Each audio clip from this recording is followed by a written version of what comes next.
Hello, Viking fans. Welcome to this week's edition of Viking Talk with Josh Morgan. I'm Brandon Davis, and as always, glad to have with me Warren Central head football coach Josh Morgan. Coach, good to have you with me. Thank you. So, a lot of ways to describe that game last Friday night against Callaway, but it was a very resilient win by these Vikings. Coach, congratulations to you and the staff, and give me your thoughts on the game. Yeah, it was we did it was one of those nights where it seemed like everything was going against us. Started off good with an interception and really kind of thought we was finna get going right there, but we stalled out and sputtered around and miscues and uncharacteristic play and so we put ourselves in a really bad position to be in, and I felt like that everything was, I guess, going against us. But I was proud of our guys. Adversity, when it hit us, we found a way to come out and ended up going on a 27-6 run and finding a way to win. And so I guess, very proud of that. Obviously, we want to do better and play better, not let it get to that point. But that's not easy to do when everything's going against you and momentum's going against you. And it's like I told our guys Monday, being able to turn the tide, snatch momentum back, and find a way to win and against a very good, talented Callaway team. So proud to come out of there with a win, especially on a night like it was going. Yeah, we go into the half down 8-0, but you made some great adjustments by you and the staff going into the second half. Running game came alive, Coach, and were able to finish with 159 yards and 4 touchdowns. You have to be pleased with the effort you saw in the second half. So, when we talked last week, Callaway played 3 or 4 different defenses. Right. 3-3 stack, a split, a 50, and not making excuses for anything for our guys or our staff. But I felt like halftime helped us, I think, kind of get together and kind of slow everything down. We were not sharp. We were not at our best mentally or execution-wise on both sides of the football. But we made some adjustments. We leaned on our running game. And again, thought EJ really ran hard. I thought we really got on him as an offensive line, really started to impact the game no matter how many they had in the box. We knew that's where it was going to come down to. And once that got going, we were able to get Maddox going and some stuff behind the line of scrimmage and behind the linebackers and things like that. So, again, just proud of the adjustments, proud of the way our guys stepped up and got better and competed better because we sure needed it. Yeah, well, there's a lot of things that happened in this game. When you talked about it was uncharacteristic. We had 5 false starts. We had a bad snap that went for a safety. Things that we hadn't seen all season. It was definitely uncharacteristic of this program, what we've seen. But they fought back and they could overcome it. And, then you talk about the adjustments that you guys made. You got to be proud of that because, championship teams are going to go through this every now and then. So you have to be proud of how they fought through and got that win. Yes, and I have to remind myself of that too, Brandon. I want them to be great and want them to be on point all the time and, want them to be but sometimes it just goes that way, and it's hard to explain. I think we had defensively, we gave up 7 plays over 20 yards. Yeah. And we talked about it going in, how dangerous when teams can throw it and catch it. And the Ole Miss commit had a lot to do with that. The number 6 for them made big plays, and we weren't playing very well, and their quarterback made some really good throws, and we were missing sacks, and so hopefully we got all that out of the way is what I'm saying. Hopefully we got ours in, and we were able to survive it, overcome it. But when it was winning time, and it's for 4 quarters, it's not a 24-minute ball game, and again, when we had an opportunity and all that we were left to do is we had a chance to compete and battle back or come unraveled. And when the rubber met the road, I was proud of our guys, as you mentioned, resiliency and staying together. And we're family, and when stuff happens, you stick together, and no matter what. And was able to do that, and proud of them. It was a beautifully played game. The way, I mean, and I say that because if you're not a fan of either one of these teams, you love this game. But when you're a fan of either Warren Central or Callaway, you hate this game because it was so gut wrenching. But it was beautifully played the way that it came around. I mean, again, we talk about this. Championship teams are going to deal with this, and it was great to see the kids come out. It's something great that came from that. Two things actually. You as a head coach, you secured your 100th win, and then you also Region 2 6A Yeah. championship. Congratulations on that. I know that. I talked and joked with you about that. I remember your first win. You beat Hattiesburg. I think it was 20-18 was the score, and you get this win here. That 100th and that first one both were tough, but Yeah. congratulations to you. That has to be a great way to end out the night. Yeah, it was. It was kind of hard to enjoy all that and really look at it from that perspective. But it's been a great ride. I'm more proud, and Brandon, and I mean it, of our district championship, and to have that because we've been so close to that, and that's been one of those deals that's just been outside of our reach and so close, and along with a lot of other things that we've been just right at the doorstep of. But 100 wins, it means a lot because that's all of us that are involved, and it's been there from day one, and I mean that very genuinely. I've got so much good folks around me. Good players consistently being good as a program. So it was a special night. And once it was all the dust had settled, you're able to kind of just look back on it a little bit before you have to move on. So it was one of those nights that was and able to do it on the same night too is pretty neat. Yeah, it was just a great testament to this program. Nerve-wracking though. I mean, I'm sitting here and we wanted it so bad for you to win that game. Even on the radio, we're maybe more critical than we probably should have been because we wanted this one so bad. So to get it was really a relief. So when were you able to enjoy it though? Because I know you as a head coach, you were high strung after the way that game went. I was, I guess, trying to be the perfectionist and wanting our team to play a certain way and expecting them to play a certain way. I think our kids really wanted to do this for their staff. Sure. That meant a lot. Yeah. So that to me, that's I guess that's why we do what we do, right? Sure.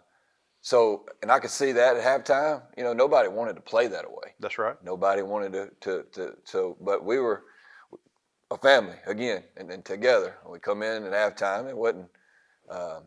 It was about, we've got 24 minutes and we're going to make these adjustments, but ultimately we've got to do better and make plays. So I know they wanted to do that for their coaching staff, and I appreciate that. I know we had a lot of folks pulling for us and praying for us. I appreciate that, and we were able to get it done. And it's like I told the kids after the game, we've won a lot of games that were kind of like this, and that was kind of the blueprint once we got going. That we were able to, just win and just win and find a way to win and never giving up. And to get the 100th win, pulling off that kind of a win, I thought that was pretty neat too. Yeah, so, it was great. And I think Jadarius Miller, 44, has to have a lot of credit. He came in, played H-back for us, made some big blocks. That first block where Aiden Greer takes it for a touchdown, and then some big plays there. A kid that we like his size. He's coming along, and he did a great job for us Friday He sure night. did. And every time that his number was called, he answered it. And it's kind of playing that position where sometimes you kind of get lost in the shuffle. You're the lead back, and you're that lead block, but we run some counter stuff with him, and he's just been a really great athlete for us, and has really come into his own as a leader, and taken on that kind of role. But very proud of him, and he sure has stepped up. That's the position that Cookie played so much for us the last 2 or 3 years, so important to us. And for our offense, what we do, that's an important role. So I'm glad that you're highlighting Jadarius, because he sure does deserve it. Yeah, great job by that young man. 44 when you see him this Friday. This is Viking Talk, visiting with Josh Morgan. This week we close out the regular season. Hard to believe that we're saying that. Close out the regular season against a team we don't know much about, the Columbus Falcons. They're going to be driving a long way down to see us here Friday night. But what can you tell us about this bunch? Well, first thing is their record is not an indication of their talent. I agree. Their coaching staff, And so, first thing, by human nature is we have to guard ourselves and our team from that. Me and you can understand and look at them and call it what it is.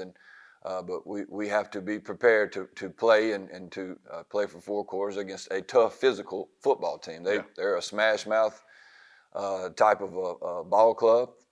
They have really big backs and they have big linemen, and they want to, they really want to run the rock. And defensively, they'll have 5 to 7 men in the box consistently.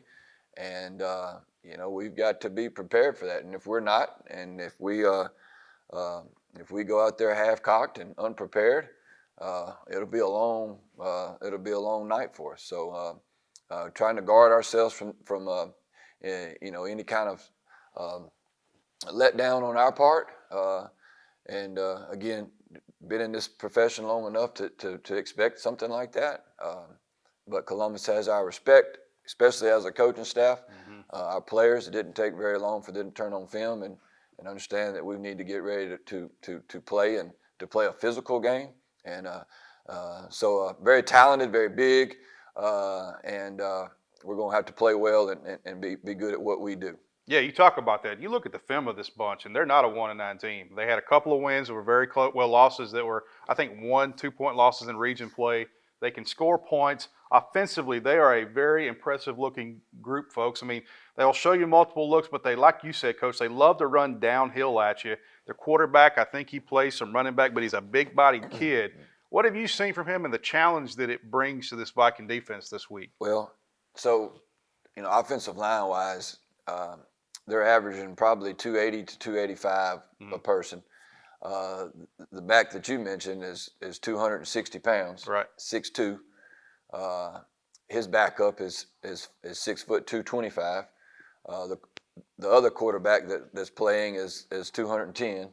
That's a lot of beef, and that's a lot of. And once you get it moving with the zone kicks, and it's very clear what they want to do and what they think is their strength. And as a defensive coach, if you can't man up and you can't really be good at the point of attack, there is nothing that can save you as a defense. There's no defense I can call. There's no defense I can run. Yeah. When we ran into that issue, the folks that were here and remember when we played Starkville and they direct snapped it to Willie Gay, who's playing for the Kansas City Chiefs now, and it was all night long, and everybody knew who was getting it, and it didn't matter. And that's again, when you can't stop the run and you can't physically, get in there and compete and get it before it gets going, it makes for a long night. So we're trying to guard ourselves from that, trying to help our guys the best that we can. But this is definitely, there's only one way to play this game, and you better be dialed in and locked in. And so we're expecting a physical football game. Yeah, and the big guy, I saw the tape of that, and I'm like, oh my goodness, I remember that night in Starkville. I think he had 6 or 7 rushing touchdowns by himself. Yeah. But they got a smaller kid too, I believe number 2, that they bring him in at quarterback, and he can sling the rock around pretty good. Yes. You got to watch for him too. So we're preparing for 3 different quarterbacks, and that's always fun. Oh, and got some guys that can go get it too on the edge. Yeah. So just another typical district game where that we're expecting a highly competitive game against really great athletes. Defensively, they're giving up 28 points a game. That is misleading stat. They have kids on the side of the ball that are very good-looking athletes. They gave Neshoba Central a lot of trouble with some interception. Talk about the challenge that you've seen from their defense and what they could bring to our offense this Friday night. Well, they're going to be in your face. They're fast. I think their interior guys move well, and also they're big and strong type of guys. Got some length in the secondary. Again, they're going to try to stop what we do best, and they're going to try to take that stuff away. So again, we're going to have to be.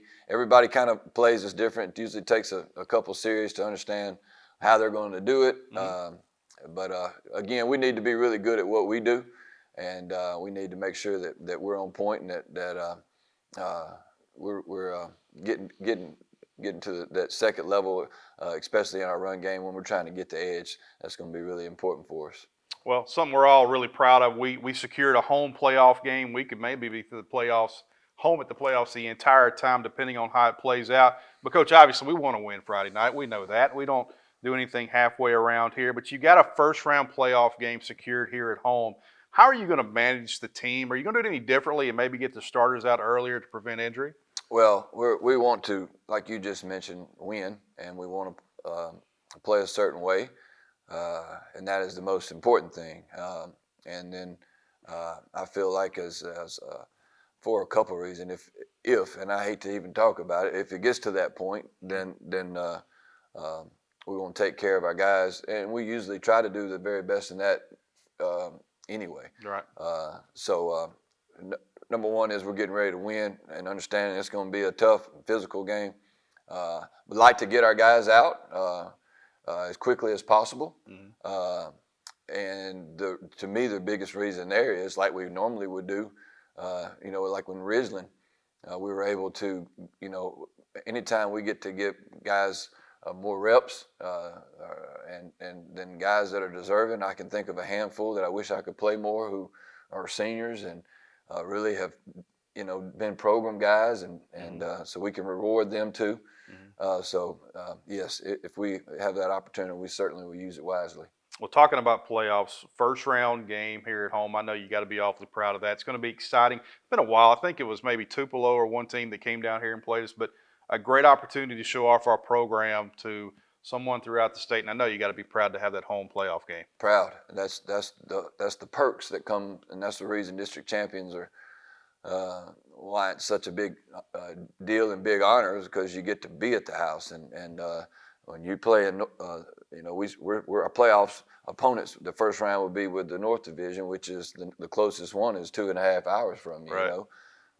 So that's a big deal. It's a big deal. It's also a big deal for us our crowd to get involved and impact the game and have an opportunity to impact the game.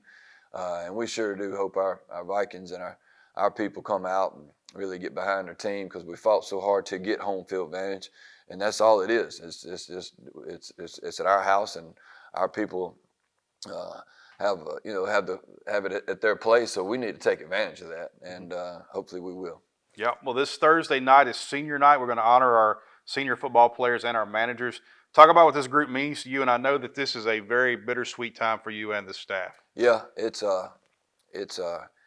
this is always, it's the brutal time of the year. You're talking about senior night, and then you're talking about playoffs, where it's one team's, ecstatic and the other mm-hmm. team is gut wrenched, and but you're also talking about closing the chapter in relationships. Not necessarily closing, but it's different. So really proud of our seniors. It's not many of them. This was probably number-wise, our smallest senior class. Right. This is when the COVID year hit. This was when these guys were ninth graders and mm-hmm. Building the program. And man, they have been through some stuff, from everything from construction here, from lifting at the YMCA when we didn't have a field house, and that's true.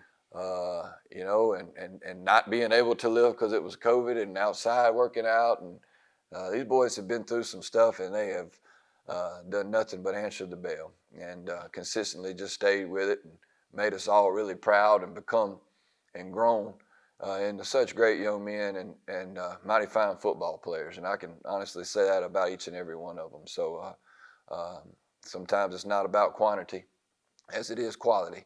And I feel like that describes this group about as good as I can do it. Yeah, and I think this class, Coach, and you may agree with me, I think this class is a testament to the development and what we do here at Warren Central, because ninth grade, of course, we have an outstanding ninth grade program. This wasn't a very successful class, a small class, as you said, and you look at them and you're thinking, we're going to rely on these kids to build our program one day, and then you see where they are. Right. I feel like this group may not have the most talent, but they were the most coachable, and that has to say something for this group. Yes, it does.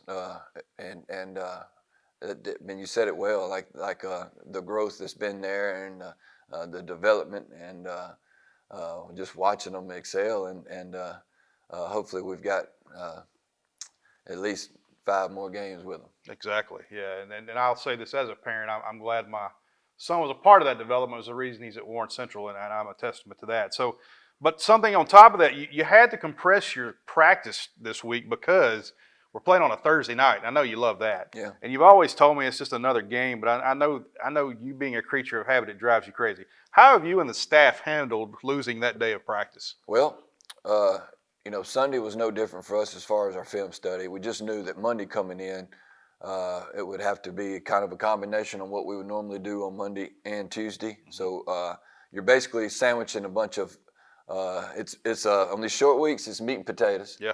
There might be some things we miss in film study. There might be some things that we meet in preparation, but we've got to focus on what we think is the most important issues and schematic stuff. Make sure our kids know that, and then we try to make use of our time as best as we can. So the best thing that we trim down some stuff. We try to hit. In film study, yesterday we normally watch the entire game of Friday. Well, we cut some of that back so we could jump on ahead. And so anyway, combining practices, what we would normally do, and even Wednesday's practice where we would typically just have a walkthrough. It might be a little bit more in depth and detailed, just to make sure that everybody's on point, and because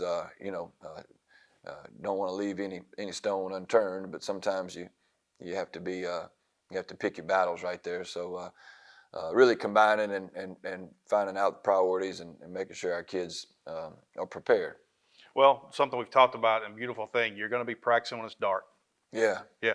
Time changes this coming up Sunday for all you that didn't know, and when you're practicing when it's dark, it means you're in the playoffs. So That's right. it's a good thing to have here. So injuries, Coach. I know we've had a lot of bumps and bruises. You've played a very physical slate of teams. How are you looking on the injury front for this Friday night? We're fairly healthy, and I wouldn't call them major bumps and bruises. I think we've got some guys that and we got tough players, and they do a good job of. We have to trust them, and if they tell us, we're going to respect that. But they also know what it takes. Yeah. And everybody's sore, and everybody's you get to what are we in week 9, week 10? Week 10. Yeah, it's a grind. But our guys are tough young men, and we've been very fortunate. Good Lord's blessed us in that area. Well, keys to the victory of beating this Columbus team. So the creature in us all that just by human nature, one team's got it seems to have a really good year going, and another team doesn't. I feel like a fast start that would really just not allow them to hang around sure would help us. Long bus trip and all that for them, and just not letting them hang around and get their head up, and just really starting fast, getting our crowd going, really getting some good drives together, big plays. That would be helpful. And then the next thing, as far as X's and O's, is we've got to be able to stop, and we've got to be able to stop the run.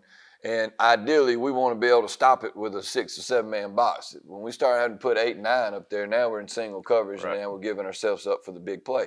So can we stop it, and how many folks is it going to take to stop it? Yeah. Looking for offensively is that consistency that we showed in the Neshoba game, what we're all thriving to be, and really consistently good, staying in front of the chains, no negative plays, whether it's sack or penalties, and making big plays. And consistently staying in front of the chains, and when our opportunity presents itself, to make those special plays or that chunk plays, that our guys are able to do it. So hopefully we can get back and in the groove on that area too. Well, Coach, best of luck to you. Yes. Congratulations again. 100 wins. That's huge. Yeah, thank you. That is a big deal. And I know you being a very modest, humble guy that you're not going to say much about it, but congratulations. That is a very big honor for you, and I'm proud to be a part of it with you. Thank you. I appreciate that. Absolutely. And, well, thank you, fans. Thank you for coming out to Callaway. I think we had more fans than Callaway had the other night. We appreciate that. Hey, and no band either, so we really could hear y'all and appreciated that. So I echo that. Thank y'all very much for that. Yeah, absolutely. The radio broadcast was by the drum line, but we heard you guys more than we heard them. That was really neat to see, and we appreciate that. Appreciate your support of these kids and this coaching staff. This coaching staff does so much for our kids from the community, and so much time that you don't see taken away that they provide to better our kids. So we're going to talk about, next week we'll talk about this Columbus game. Then we'll talk about playoffs. We will have another coaches show because we will have a home playoff game. So as long as we have home playoff games, we will have a coaches show. So hopefully we have 3 more weeks with you here. That's the plan at any rate. Until then, again, next week we'll talk about this Columbus game and whoever we're playing. We don't know yet, but we'll be ready for whoever it might be. I'm Brandon Davis. He's Josh Morgan. Until then, rise up Vikings.